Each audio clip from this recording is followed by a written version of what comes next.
Good evening, everybody, and welcome to another edition of Sunday School Carnivore, brought all the way to you from Florida by the Carnivore Teacher Channel, run by the excellent John Laspina.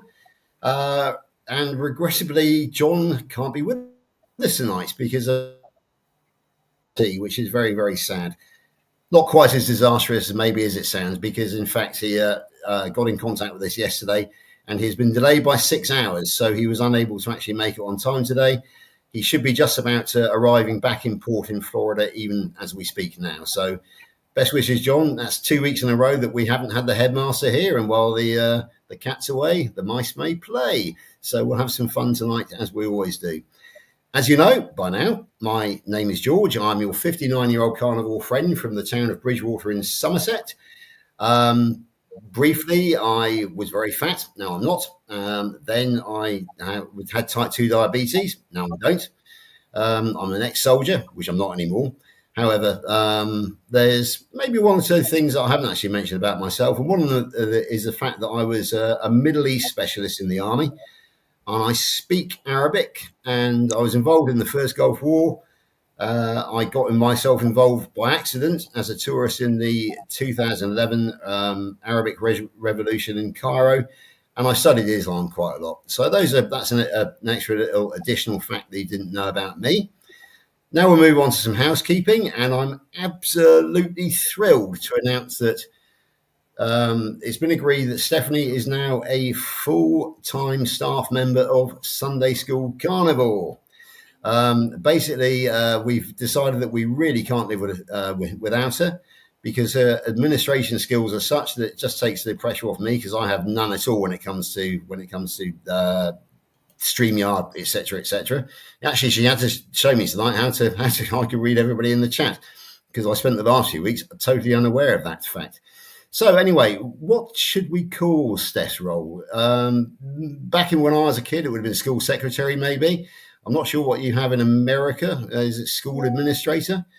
I don't know, possibly school manager, or maybe just the boss. I don't know. But it's over to you. Come up with some solutions in the chat, and it'll be really interesting to hear. So anyway, I'm going to hand you over to our new full-time member of staff to introduce herself, and we'll take it from there. Steph, go ahead. Hello, George. What should we call me? Good question. I'm not going to make suggestions there, but look forward to seeing the suggestions in the comments. Great to be back again, pressing the buttons and things, and great to see you in the comments as well. I'm Stephanie, and I'm at happysexyhealth. I have a baby YouTube channel as well. So does George, actually, called George Goodenough 823. And that's it from me. I'm really excited to hear from Louise today. I've known Louise for quite a long while, and I don't really know everything about your story, Louise, so really excited to dive in.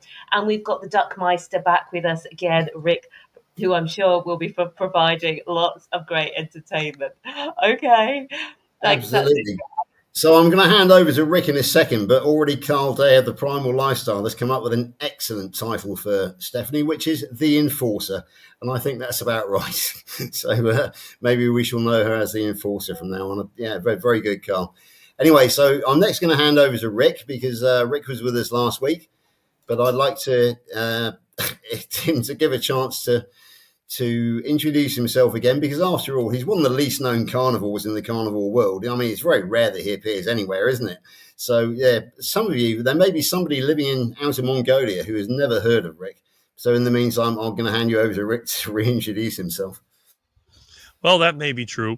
Although I have been interviewed by John, I've also been on his previous Wednesday night carnivore school that we used to have.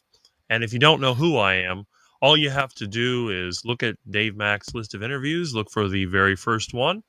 And at that time, I think I was the 39-year carnivore, but now I'm the 41-year carnivore, and I'll be 42-year carnivore before I know it. I'm 57 years old, and I look and feel pretty much the same as I did at 25. And I'm living proof that even if you try to get a heart attack on the carnivore diet, you will probably not succeed, because I mean, I could die any time of a heart attack. I was out this morning working in my garage in the 90-degree heat, and I do ride my bike a lot, and I do a lot of activity. I do a physical job, And I feel really good, but those heart attacks, they can happen at any time. But the main thing is, I've been doing this for so long, it's just part of my life. I just can't think of living any other way. And anybody that knows me knows that I call other foods other than carnivore this kind of food, duck food. Because when I was a kid, see, there's the duck right there. We always used to give bread and rice and pasta and all that stuff to the ducks. It wasn't very good for them. They even told us, don't feed bread to the ducks because it's bad for them. And yet, as a kid, they told us, don't eat fat and don't eat a lot of meat because it's bad for you. You want to eat the whole grains. You want to eat the bread and the pasta and all that stuff. You want to be on the Mediterranean diet. But as you can see, I ignored all of that, and I'm still here. So I guess in this school, I'm either the janitor or I'm just the clown they call in for comedy relief. But surely, Rick, I think your role is butler, isn't it? And that's officially your role, because I believe you go on, give us you rang. Go on, Rick, give us your best lurch. Oh, you're on mute. You're on mute. Hold on. You rang. There we go. Okay, so yes, so that is Rich's best lurch, as he is the butler for the Adams family, so he can be the school butler or the school janitor as well. Just before we move on to Louise, I do happen to notice that we've got John in the chat, and I think he's agreed with Carl that Steph will from now on be known as the enforcer. So we've got the principal's approval. So that's very good. That's me. I'm coming up as a teacher this week. Oh, right, okay. Oh, that's you coming up as carnivore teacher. Oh, sorry, I thought that would have been John. Okay, well, no. There we go. You've endorsed yourself anyway, Steph. So excellent. You are the enforcer from now on. There's no question about that. So thanks, Rick. And now we're going to move on to our new guest on Sunday School Carnivore, a lady who I'm ashamed to say that I didn't know much about until I joined Facebook on June the 7th. And we friended each other somehow or other, probably through the Carnivore connection. And I noticed that Louise is very active on Facebook, and we have a lot of mutual friends, and she puts up some great stuff and is always the first to like anything that I put up. So I thought I'd make contact with her this week and just find out if she'd like to come on Sunday School Carnivore. And I had no idea that she has probably got the best carnivore CV I've ever seen in my life, to be perfectly honest with you. So I was a bit taken aback that I hadn't really heard too much of her already. But she is like all of us, is a fellow Dave Mack interviewee, and has done plenty of other interviews as well, but has some amazing other stuff. I'm going to ask Louise to give us a pretty detailed history of her journey into carnivore, because I think it's one which deserves the telling. Anyway, Louise, over to you. Hello. Yeah. I think I lurch in the backgrounds a lot. But I think people are getting to know me more and more. I've met Stephanie in real life before. We are introduced online because of the great British meetup coming up. So I've booked my ticket and I'm coming to that. And that's how I connected with you, George. My story, from my accent, I don't know if anybody can tell, I'm from South Africa. I moved to the UK when I was 20. So that's quite a long time ago. Same as Rick, I feel 25, although I am 45 after going carnivore. But yes, I don't even know where to start with the story, but maybe in lockdown, I fell over and broke my foot, and I was very large. I was 90 kilograms, so my BMI was 35. And I've got congenital heart disease, so after the break, I had to go for surgery on my foot, and then I had to go have MRI, just a routine MRI on my heart that I have every 5 years. And they found secondary growths on my liver. And this was during lockdown, and I had a phone call from my GP one night saying, they received the MRI results. Are you sitting down? And I was like, yeah. So I thought it was the worst news ever, like something's wrong with my heart. So she said, your heart condition seems to be okay, but we found these growths on your liver, so we've got to send you for an urgent cancer scan. And, Stephanie, you've had similar sort of news. So your world just falls into 1,000 little pieces. I'm 40 years old. I've got children that's young. You know, it's lockdown. Where am I going to go? The doctors won't see me. So now I've gone and I turned to the University of YouTube and Dr. Google. And I found, you know, I was Googling stuff about cancer and liver cancer and, you know, curing cancer, obviously, like a lot of people do when they were told not to do it. And I found people like Thomas Seyfried. And I dug deeper and deeper and then into the ketogenic diet. And then I found more people like Paul Mason, Ken Berry, Professor Tim Noakes. And, you know, the list just goes on because the algorithm keeps spitting out different videos in that sort of genre. Anyway, I went for the liver scan eventually 2 weeks later. The sonographer won't tell me the results. She said the doctor will call you. So now I've got to wait another 2 or 3 weeks before somebody called me. And they said it was cysts on my liver. Then I'm asking, so what caused these cysts? Bearing in mind I'm obese. I have got so many medical issues. I've got high blood pressure. I've got this arthritis in my foot.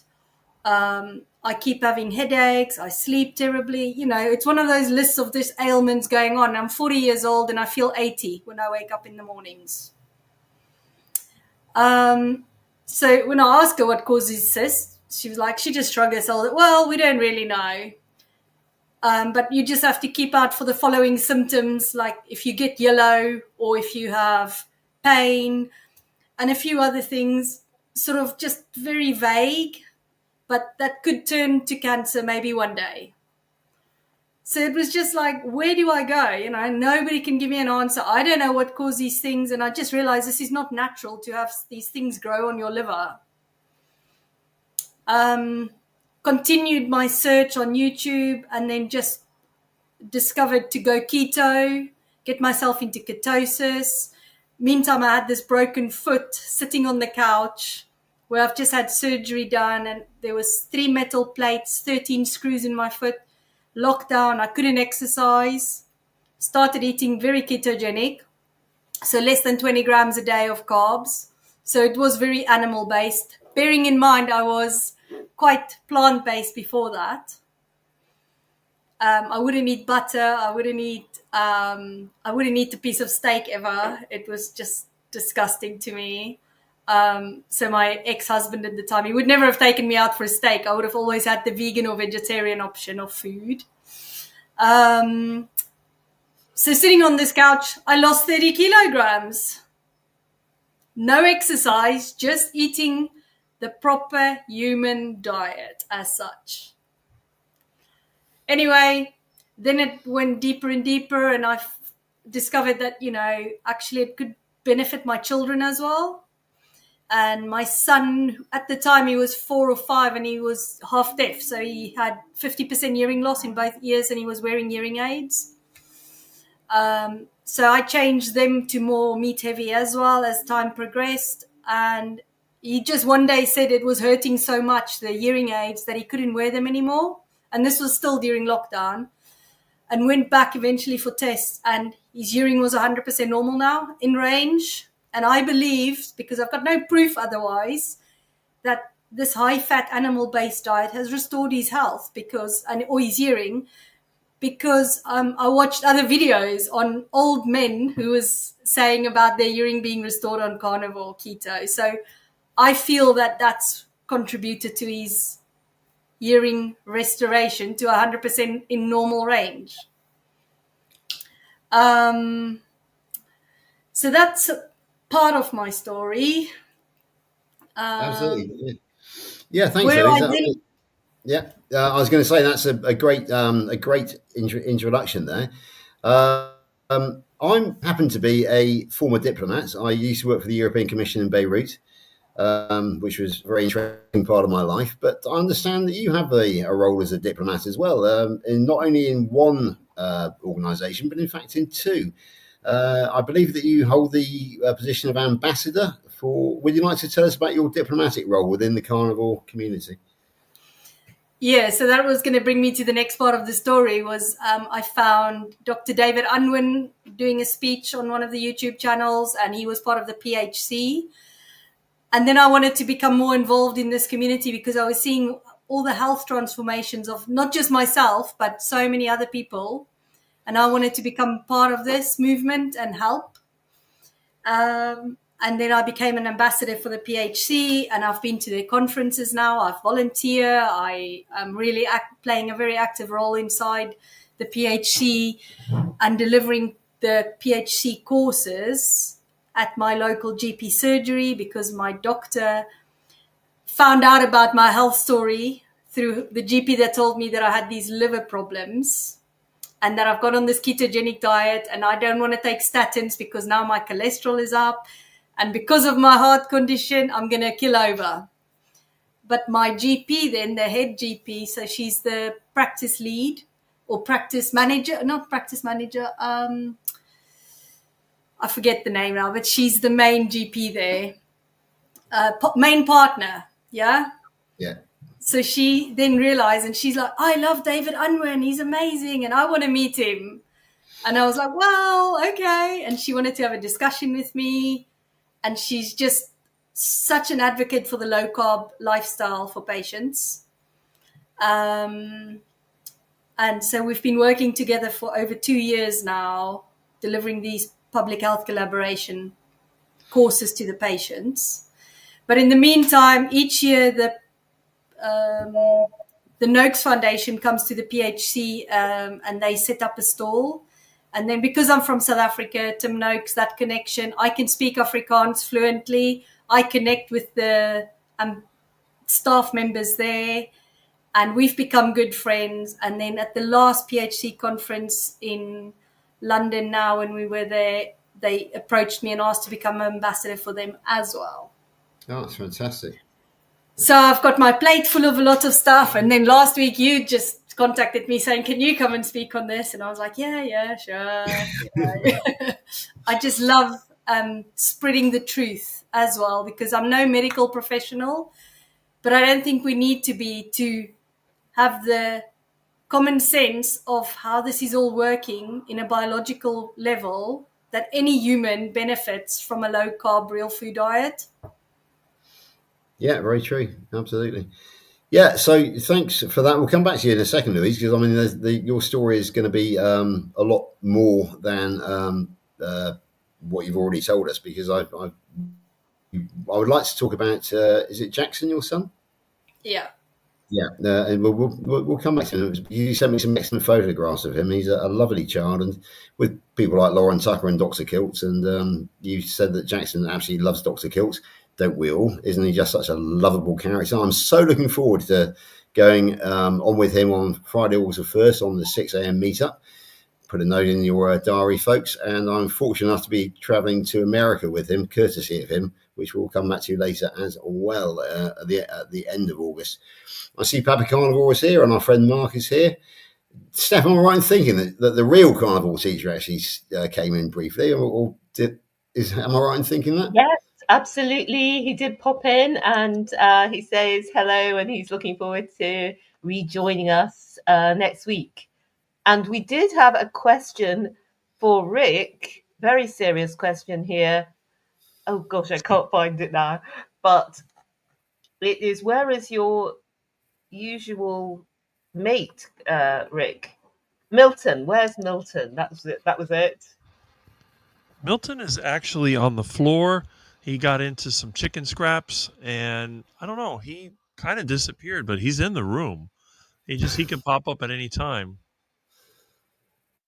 Yeah, I have Angus and Hamish, and they have a habit of turning up at unwanted moments as well, usually getting in front of my camera. But we shall see. They're not around at the moment, which makes life a bit easier for me. Yeah, so right. Now, we mentioned the Professor Noakes Foundation. One story which may not be broadly known out there is the fact that Professor Noakes got himself into a bit of trouble with the South African authorities back along by saying that it was okay for children to have the carnivore diet. Would you like to tell us a little bit more about that one, Louise?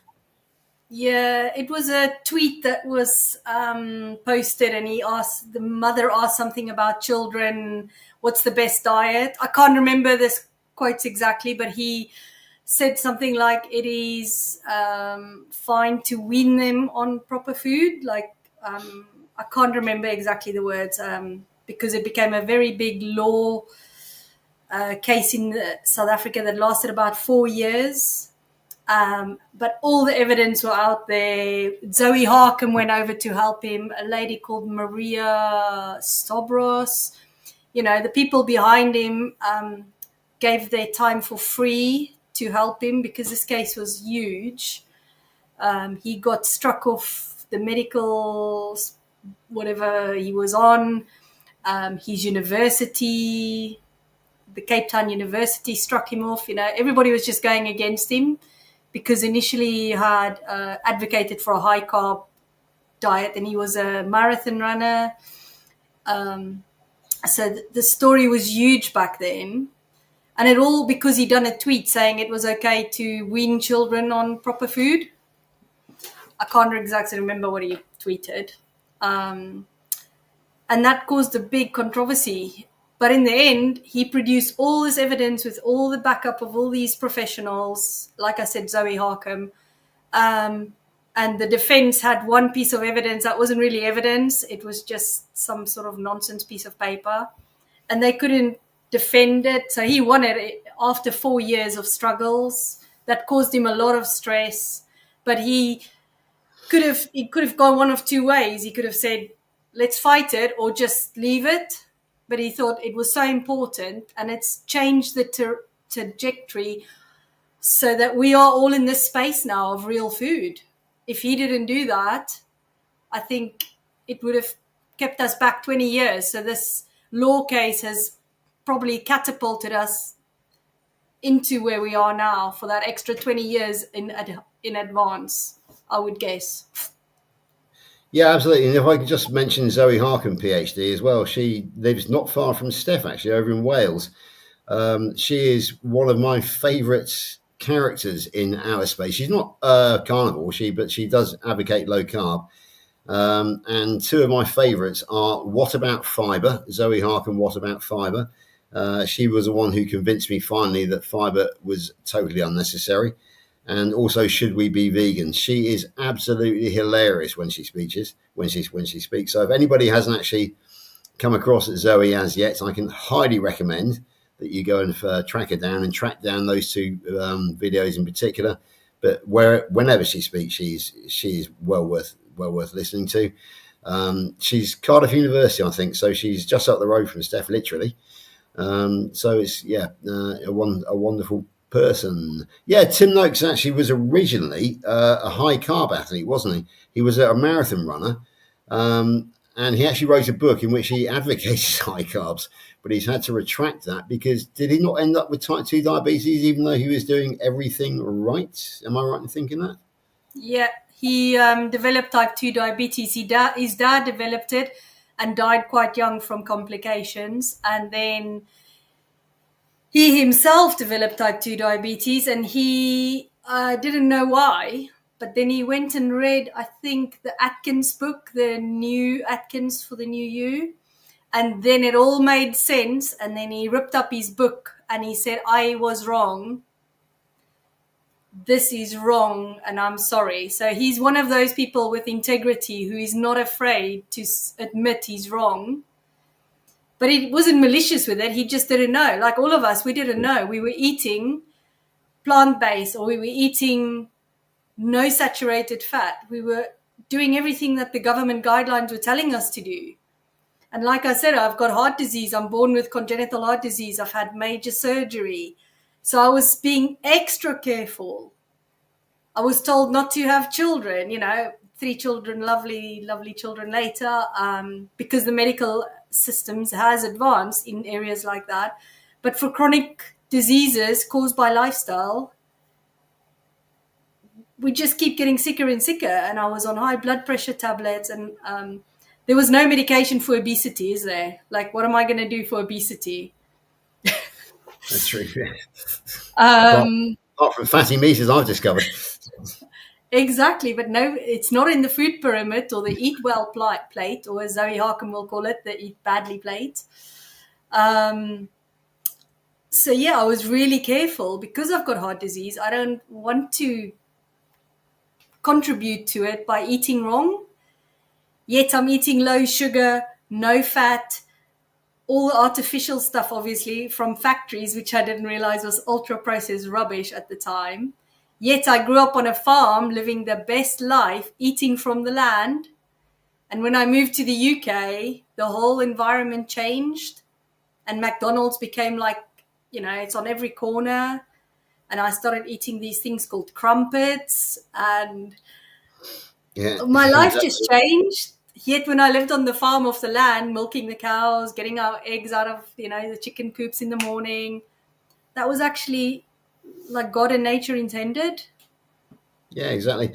On the McDonald's point, I think I can safely say that the first McDonald's opened in the UK, maybe about 76, 77.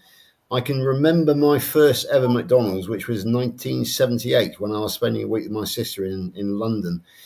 So yeah, it is a very recent innovation. Anyway, Louise, we'll come back to you in a minute. I think it's about time we gave Rick a chance to have a bit of a talk today.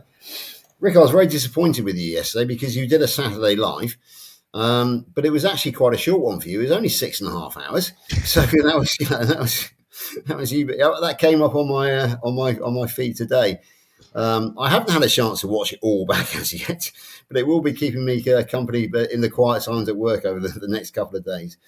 But anyway, how has your week been, Rick? 'Cause it's been a week. What have you been eating this week? Have you tracked down any new and interesting animals, or even an iguana or two? Or tell us about it. Well, I did eat an iguana. I believe it was on Thursday. I had gone for a bike ride to the store, and they were very, very slow in that part of the canal, and I was able to grab one. I had my burlap bag with me, so I stuffed him in there, and then I ate him for dinner, so I had already had lunch. But other than that, it's just the usual, the beef, the ground beef, the chicken. I have chicken pretty much every day. In fact, I just had chicken for lunch, my heart attack chicken. Usually anywhere from about 3 to 5 pounds of chicken legs or chicken thighs, and I'll fry that in beef tallow. I use lard mostly because I have more lard than I do tallow. But other than that, there hasn't been much work. I did a couple of jobs last week, didn't make a lot of money, but I've been working around the house. In fact, today I'm in my garage.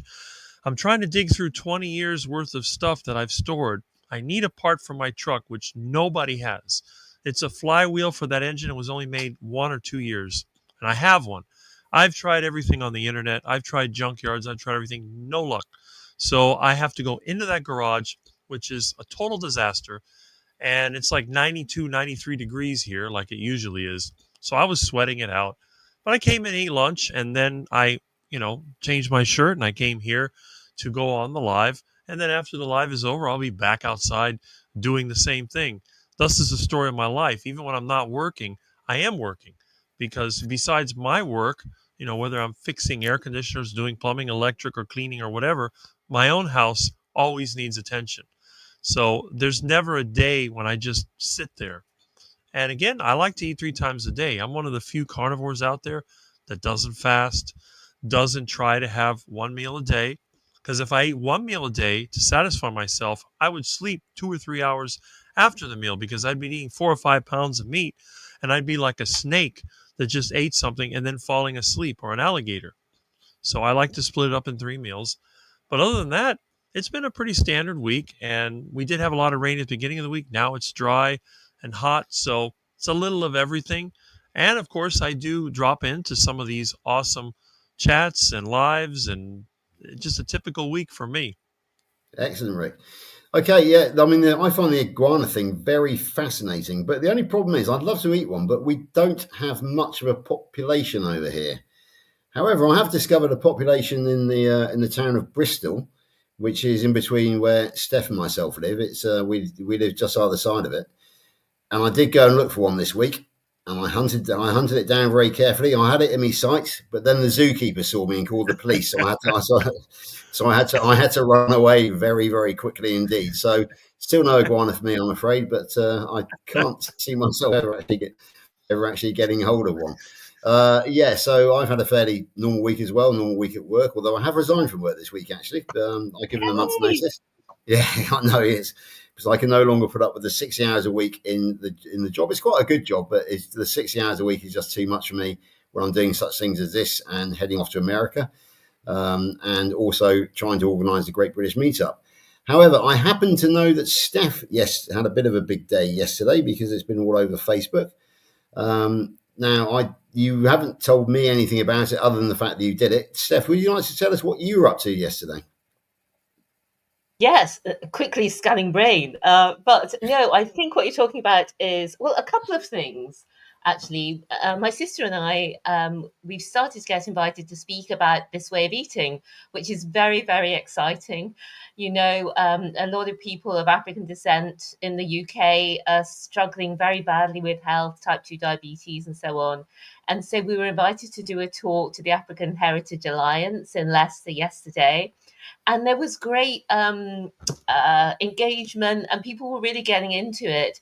One of the things is that a lot of them go to church, and in church, there's the belief that everything started, humans were eating only from the land, and after the original sin, that's when meat came into it and has been ever since. So it was interesting to learn a little bit more about that. And the other exciting thing is that I'm with my son. You've noticed I've got a different background. I'm in at his house. It's lovely to be with your grown-up children. I still find it so um it still feels like such a short time. And he has his own home in Birmingham, which is about 2 hours from where I live. And so I'm here helping him list some things that he's had for sale, which is something I'm very good at. And we've been having such a lot of fun together, and it's just great to spend time in his company. And when I woke up this morning, he made me a cup of coffee, and it felt like a real treat. It's just so lovely to be with him. Oh, that's fabulous news. It really is. It's I don't really know Birmingham very well, but I was actually based in Loughborough, which is very near Leicester for a while, and so I got to know Leicester fairly well. It's in the east, over in the East Midlands there. Anyway, so back to you, Louise. Now, George, we have had a really interesting question in the chat. Oh, go on. Sorry, I was asked. Yeah. So if you want to do it now or after you come back from the No. Sorry, we'll do it. We'll do it now. There's no problem at all. Great. So Papa Carnivore has said, did you see Kelly Hogan's recent video where she had 3 seasoned carnivore who tried the sugar diet and it totally messed them up? Much as I love Kelly, I haven't actually seen that one. I literally do love that girl because she was the one who brought me safely to carnivore through her and Dr. Berry's video, Woman Eats Only Meat for 13 years, and this happened. So yeah, I do have her on subscription, but I'm very busy at the moment, and I can't even watch Rick's very short 6.5 hour video, let alone what Kelly sends me. So no, I haven't seen it, but I am. Shall I be delighted that it totally messed him up? I think possibly we should, really, because it's going to mess any human being up, isn't it? It's going to temporarily make you lose weight because you're not eating a conflicted diet between fat and sugar. But in the long term, you're not getting any nutrition either. So fat will trigger the weight loss. Fat only will trigger the weight loss because it's not a conflicted diet, which doesn't trigger the Randall cycle, which is something I don't know enough about to comment, really. But the sugar will have the same thing, not conflicted diet, because it's not fat and sugar. Therefore, the weight will come off. But you're gonna give yourself malnutrition. So I haven't seen it, Papa Carnivore. But thanks for bringing it up. Has anybody else here seen it by any chance? I've not seen it, but I've seen the sugar diet floating around now, a big thing. It's almost like it's out there to compete against the carnivore diet and show everybody how. Yeah, exactly. But I mean, it can also make you lose weight, but it's losing muscle and health. bone and stuff. It's a bit like the weight loss injections. It's just it doesn't work. Mm-hmm. To use a very English word, it's bollocks. Basically, that's what it boils down to. So yeah, I'm not sure I'm allowed to say that on YouTube, but I just did. Some of us do not want to lose weight, so that's another thing. That's very true as well. Yeah, I think that it's a real fad diet, because I don't know what you guys think, but I noticed about 3 weeks ago everybody was talking about it, and yet it seems to have quietly sort of disappeared into the long grass, and I'm quite happy for it to remain there, to be perfectly honest with you. What was his name? Somebody Mark Bell, Smelly Mark Belly or Bell, something. Yeah, but and yeah, I think it's just one of those. Cole Robinson. Yeah, a real flash in the pan thing. It was somebody who was trying to get cause a sensation. It caused a ripple for about 3 weeks. It's disappeared now. There's still one or two people just mentioning it. Who really cares? It came and it went. But Right. we go on forever. I mean, Rick's been around for 42 years on Carnivore, so it's I think we're a bit longer lasting. Maggie White, for example, Lisa Weidman, 16, 17 years now, same as Kelly Hogan. Yeah, we're not going anywhere. I think the sugar diet will come and will go very, very quickly. So there we go. Yeah, Louise, I'm keeping on the time. We've still got plenty of time, but I'd like to hear more about your son Jackson, because I understand that he is a Down syndrome sufferer. It's one thing that we don't hear much of in the doesn't suffer with Down syndrome. Sorry, yes, wrong. Yes, exactly. I've used the wrong word there, which is me being naive. Yes, so I understand that, but you know a lot about Down syndrome because of Jackson, so that's a better way of putting it. Would you like to tell us the story, because we don't hear enough about that particular syndrome, even in the carnivore world? Yeah, so once again, all the research I've been doing, and like I said, the algorithm spits out lots of information, and I have found some really interesting studies online on the Frontiers website, a study done in Italy or Spain, I can't remember exactly now, where they have identified that people with Down syndrome metabolize the sugars differently, and therefore they get the metabolic diseases that we get in society at a much younger age, including Alzheimer's, dementia, diabetes, high blood pressure, heart disease, all these conditions we all get, but at a later age. People with Down syndrome just seems to get a lot earlier. And this is why limiting the sugar and carbohydrate intake is so protective. And then there has been people like Ken Berry, who's done a talk about it, about children in Down syndrome, limiting carbohydrates. The same as Annette Bosworth. There's a very good case study of a lady who has Down syndrome, and she got dementia in her 40s, and her mum was in her 60s, and they've put her on a ketogenic diet. And she is now cognitively able to speak words that she never could before, like a 3-syllable word, where her mum asked her the one day, after being on this ketogenic lifestyle for a few months, "Do you understand?" And she said, "Of course I understand." Something like in those lines, where it's a 3-syllable word, the word understand, where she never even used to say 3-syllable words.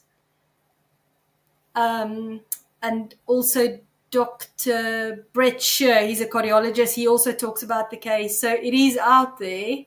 And yes, it's very limited because it's children. People are always very scared of going, "Oh, you can't limit carbs in kids, and what damage does it do?"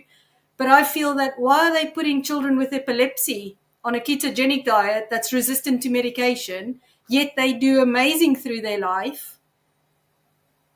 So there is no danger in providing children with proper nutrition. I can't see how giving them McDonald's all day, every day is healthier than giving them just proper human nutrition. And limiting the sugars, because the World Health Organization says to limit sugars to 5% a day. But if you look at the Eat Smart plate, or whatever it's called, the carbohydrate content of that plate is about 60% a day. So the two are conflicting, the information. So who do I follow, the WHO or the Eat Badly plate? Makes no sense. That's very true. Yeah, you were kind enough to send me some lovely pictures of Jackson today.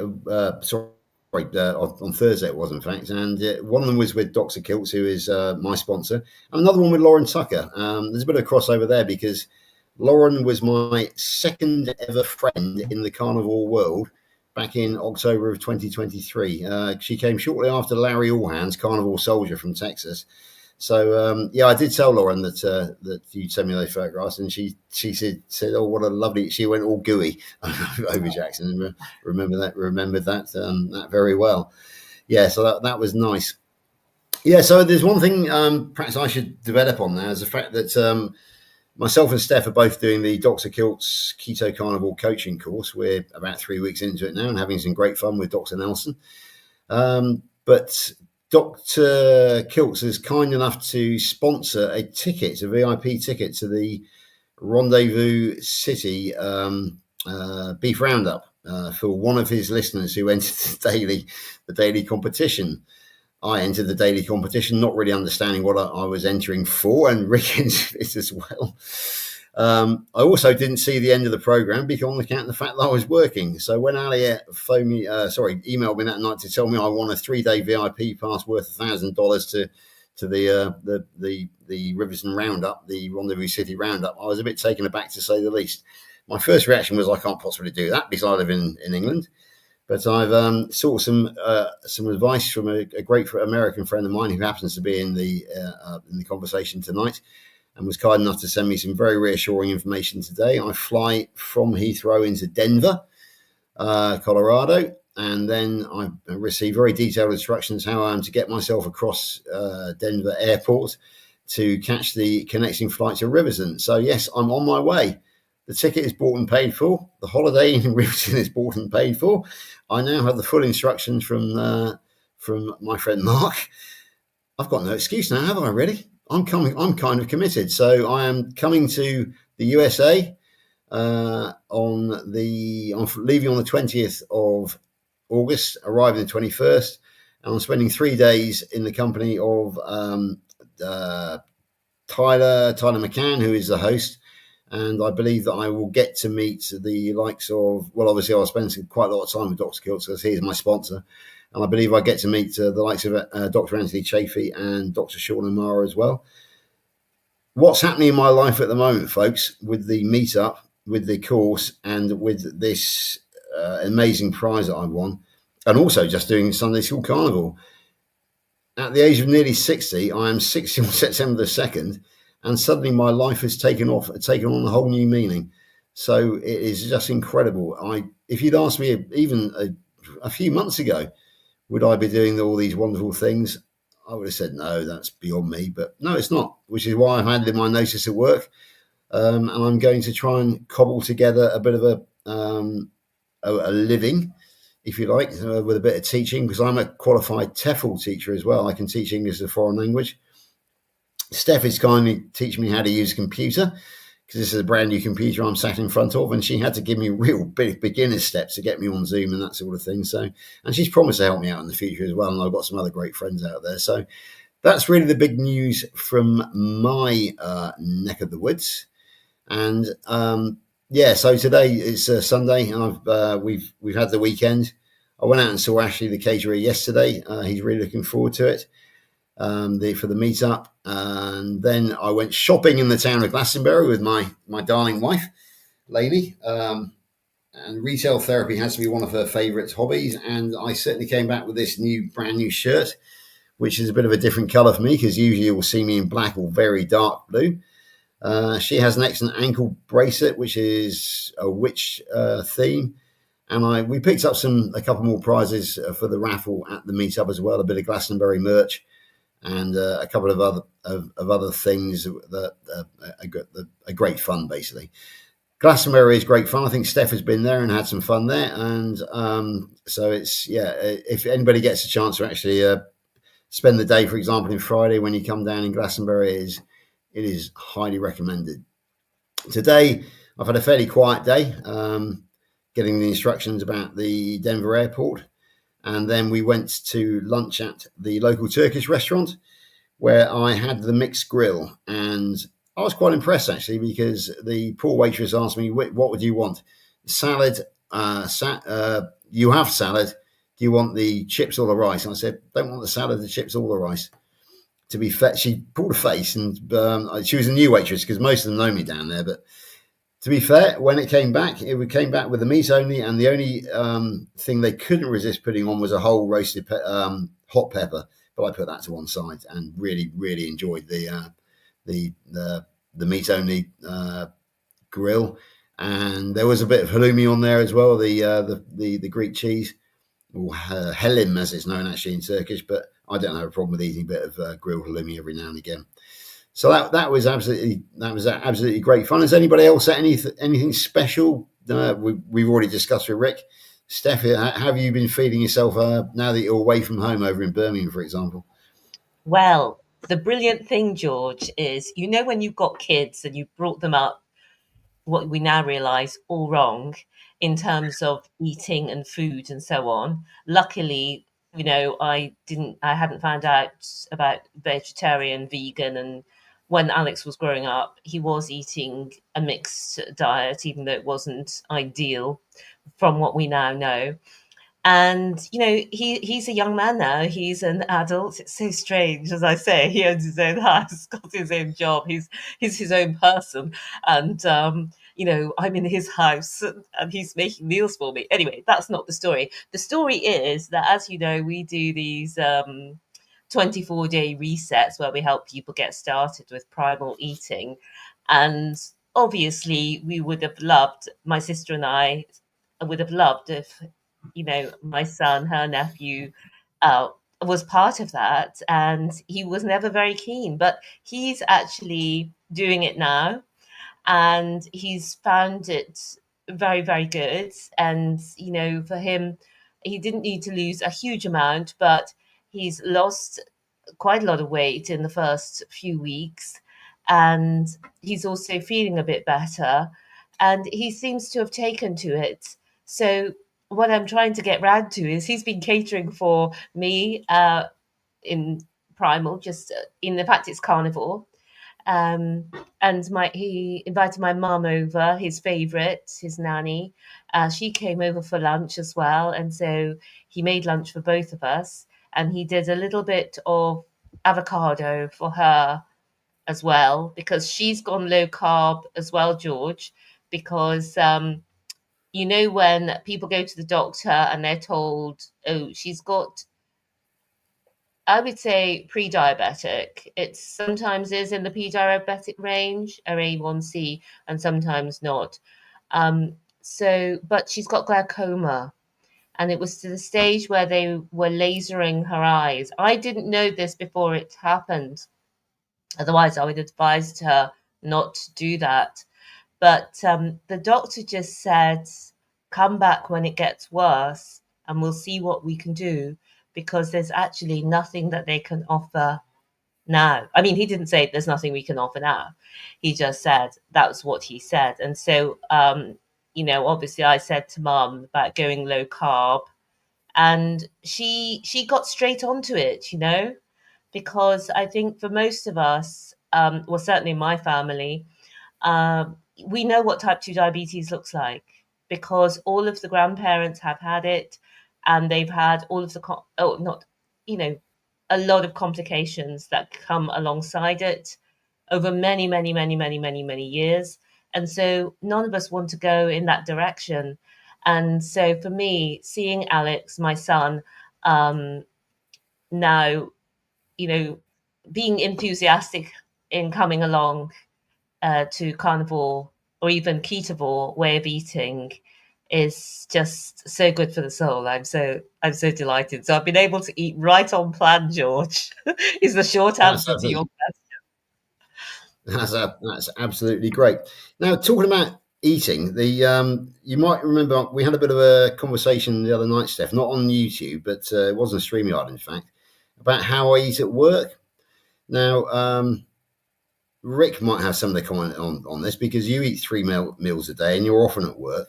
Now, the nature of my job means that I don't really have much time to eat. So what I do is I eat 3 raw lamb steaks a day, because I don't need to cook and I don't need to wash up. It's literally just eat them and go.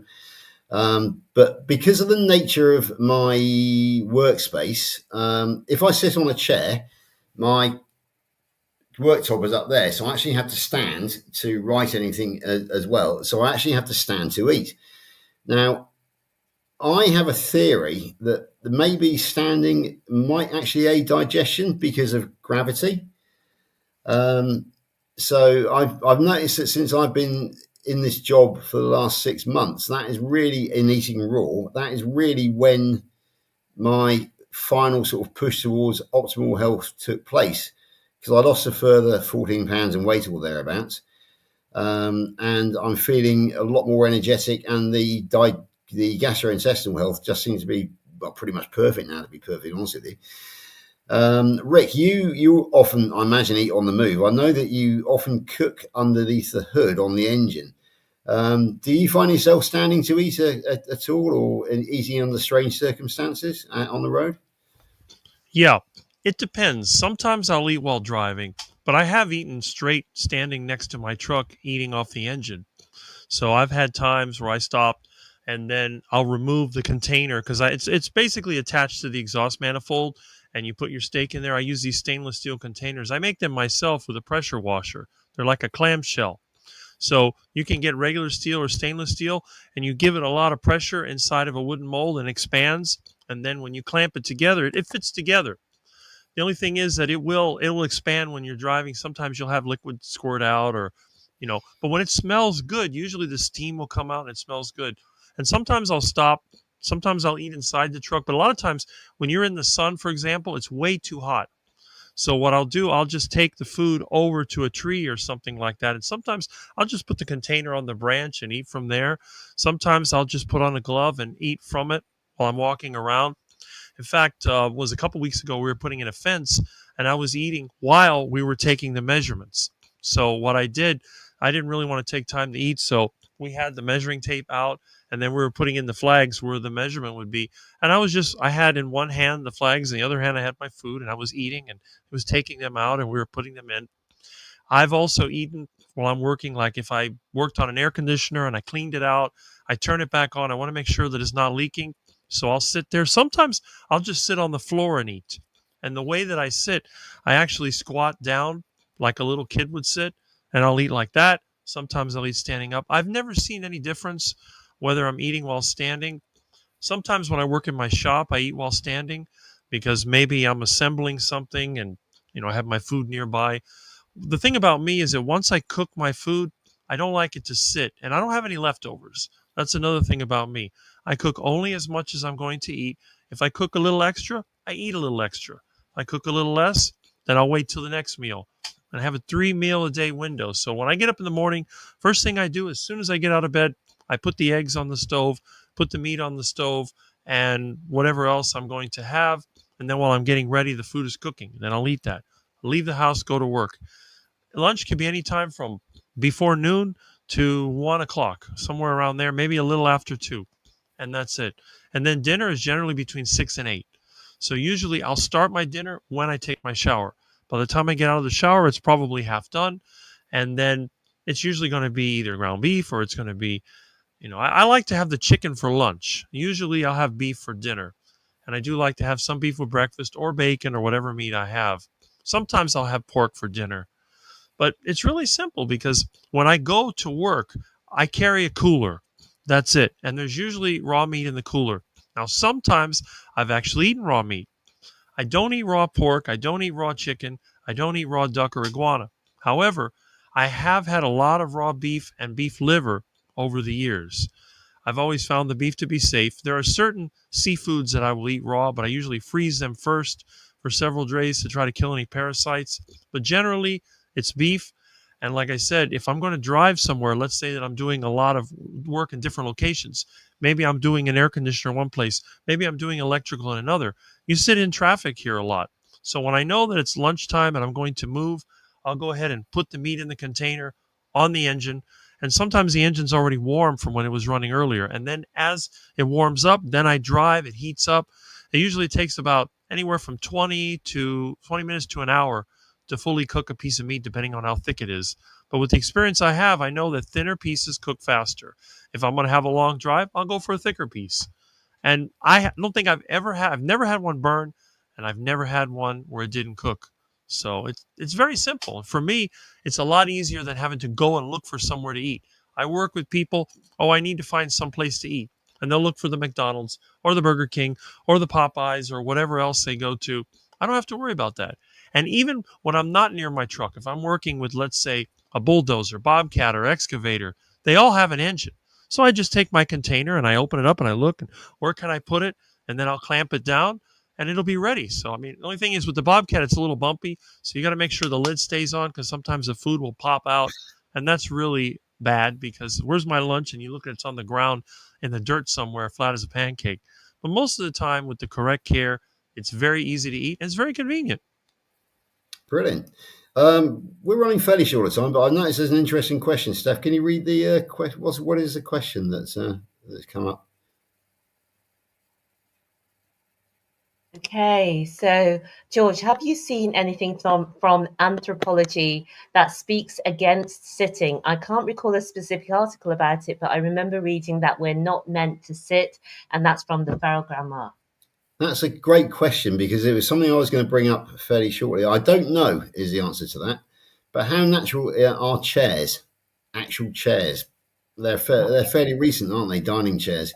As I said, I find I'm very comfortable standing to eat. And one observation I was going to make is that we in the West seem to have lost the skill of squatting, which Rick mentioned. Having served my time in the Middle East, I know that seen a bit of the Far East as well. I know that the squat position is the position of rest. It's not a stress position at all. So I wonder if that was the natural position of choice back in the day. I just don't know is the answer. Well, so go on, Steph. I did hear, I was listening to a podcast, and I can't remember the person, but they had been out living with traditional tribes, in the last few years, and they were surprised to find that they are not more active than us, in the number of steps and so on. The amount of time sitting is about the same, but as Meathead has just said, and you said, George, supposed to squat, not sit. So they will be sitting in a relaxed squat position, eating. And Meathead has mentioned that there's the Way We Move channel, which speaks about this, because most of us nowadays cannot squat at all. And Feral Grandma is talking about the hip hinging method of bending forward, bending to pull weeds or to gather eggs. That's great stuff. I'm glad that we're kind of on the same page when it comes to squatting, because I do feel that is perhaps the most natural position of rest that we have lost here in the West. Anyway, folks, I'm looking at the time, and unbelievably, the hour is nearly up, and that we better not get in trouble with the headmaster for overrunning. The school bell is about to go, and at this point we like to give our guests a chance to sign off. So Louise, can you tell us how people can get in contact with you? Do you have your own YouTube channel, for example? I know you're on Facebook because that's where we found each other, but please do tell us how people can contact you. Yeah, probably on Facebook is the best. Just find my name, Louise Benning. I've got the other social media channels like Instagram and TikTok and so, but I'm not very active on it because I don't really know how to use it very well. So I'm more on Facebook. I guess it shows my age. Depending on what your age is on what platform you are, apparently. So, just send me a message request on Facebook and I will respond. Excellent. Thanks for that, Louise. Rick, so do you want to tell us about Charger Mopar and other ways that we can contact you? Yeah. I never really did much social media. I have had a Facebook page. I haven't been on it for a while. I used to be more into MySpace, so that shows how old I am. But the best place to find me would be Charger Mopar here on YouTube. And I even have my phone number in some of the chats that I have in the morning. You can call me in on my rotary phone. But YouTube is the best place to catch me. Fabulous. I am. I've got a very tiny channel on YouTube, which Steph has mentioned, George Goodenough 823, because my name is memorable enough that I don't really have to change it. I'm highly active on Facebook. I've got 179 friends, I think, since I joined on June the 7th. So please come and find me on Facebook. If you send a friend request, make sure you mention Carnivore, because unless I find Carnivore or somebody from the army, I tend to ignore them. I've had several marriage proposals from people fairly recently with no mention of Carnivore, so I kind of tend to ignore those. So, and I'm not on Instagram, Twitter, X, whatever else there is out there. I am on WhatsApp. If eventually you find your way to one of our WhatsApp groups, that'd be really great. You will find me at the meetup. I will be one of the speakers, and I will be especially available to chat in the afternoon and the evening, because when other people will be dancing, my knees will keep me as a wallflower. So please do come and talk to me there. Anyway, we're getting very close to time. So Steph, I'm going to hand over to you to finally wrap us up and to press the button when the time comes. Yeah, thanks guys for joining us. And some of you, and you did mention in the chat, we're looking for John. He will be back with us next week. He's just coming back from his 60th birthday cruise, and the boat was delayed a little bit. So it's been great being with you. I'm Stephanie, and I'm at Happy Sexy Health on YouTube. And I've made a note of all your names, and I'm going to check out your channels, and especially Feral Grandma, fantastic name, because I need to see this little dog that's causing so much excitement where you are. Okay, George, if you want to say the last words before we call it a day. The only thing I'm going to say, Steph, is what a fantastic show we've had tonight. Thanks to our guests, and please wrap it up on our behalf. Brilliant. So good Thanks, night, everybody. guys. Oh, sorry. One final word. After show party for the guests as usual. So don't go away just yet. Good night, all. Good night, all. Bye. Bye. Bye.